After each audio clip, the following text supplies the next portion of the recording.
Hello বন্ধুরা, একটা বিরাট গুরুত্বপূর্ণ আপডেট দিতে চলে এসেছি তোমাদেরকে এই ভিডিওতে। যে ঈশান কিষান খুব চোটিল হয়েছে, তার বা পায়ে চোট লেগেছে। বুমরার বলে নেট সেশনে তার পায়ে মানে একদম বা পায়ে আঙুলে তার চোট লেগেছে। তো জানা যাচ্ছে যে তার চোখ ভালো মতো সে অনেকক্ষণ ধরে ব্যথায় মানে কাতরা ছিল, বাট তারপরেও সে 1-1 ওভার ব্যাটিং করেছে। কিন্তু শেষ আপডেট পাওয়া অবধি এটাই জানতে পারছি যে ঈশান কিষানের চোট লাগা সত্ত্বেও হয়তো কালকের ম্যাচ সে খেলবে।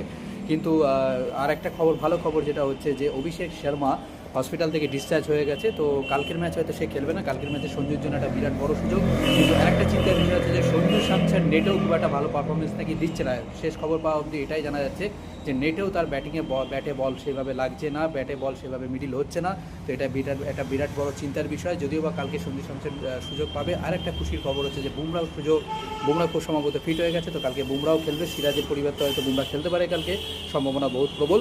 কিন্তু ঈশান কিষানের যে চোটটা লেগেছে, কিন্তু সেই ভয়ে আমার মনে হয় যে শেষ খবর পাওয়া অবধি যে কালকে ঈশান কিষান হয়তো খেলতে পারে, বাট চোট একটা ঈশান কিষানের লেগেছে, যেটা নেট সেশন করতে গিয়ে বুমরা রিয়ার করে লেগেছে। তো দেখা যাক কালকের ম্যাচে কী কী পরিবর্তন হয়। তো এরকম গুরুত্বপূর্ণ আপডেট পেতে যদি তোমরা আমার থেকে ভালো ভালো আরও আপডেট পেতে চাও, তো প্লিজ আমার চ্যানেলটাকে সাবস্ক্রাইব করো। আর বেশি বেশি করে আমার ভিডিওটাকে শেয়ার করো, লাইক করো।